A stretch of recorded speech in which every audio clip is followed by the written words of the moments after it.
महाबळेश्वर शहरातील प्रसिद्ध वेनालेक परिसरातील 28 स्टॉलधारकांची दुकाने वन विभागाकडून 7 जून 2023 रोजी अतिक्रमण म्हणून काढून टाकण्यात आली होती।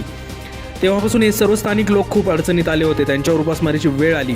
वर्षभर स्थानिक लोकप्रतिनिधींच्या पायऱ्या झिजूनही न्याय मिळत नव्हता। अशातच राज्याचे माजी मुख्यमंत्री एकनाथ शिंदे साहेबांच्या सूचनेनुसार व जिल्ह्याचे पालकमंत्री शंभूराजे देसाई यांच्या मार्गदर्शनाखाली नगरसेवक कुमारभाऊ शिंदे यांनी या स्थानिक स्टॉलधारकांच्या वतीने उच्च न्यायालयात याचिका दाखल केली।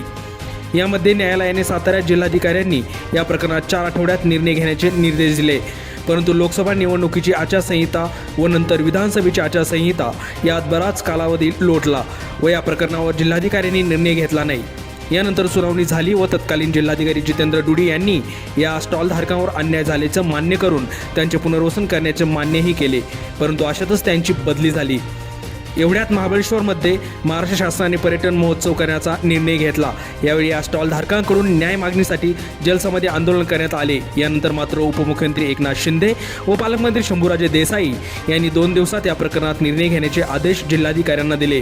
परंतु या प्रकरणात त्रयस्थ पक्ष हजर होऊन इतर स्टॉलधारकांनी यात उडी घेतली व हा निर्णय या 28 स्टॉलधारकांच्या विरोधात गेला।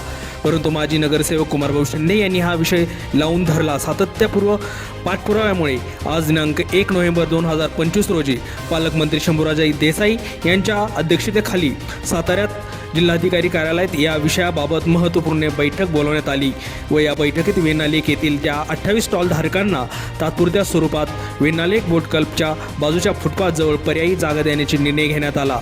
वादग्रस्त जागा ही वन विभागाची, जीवन प्राधिकरणाची की महाबळेश्वर देवस्थानची याबाबत कागदपत्रांची फेरतपासणी करण्यात यावी व धरणासाठी अधिग्रहण करण्यात आलेल्या जागेची मोजणी करण्याचेही निर्देश देण्यात आले।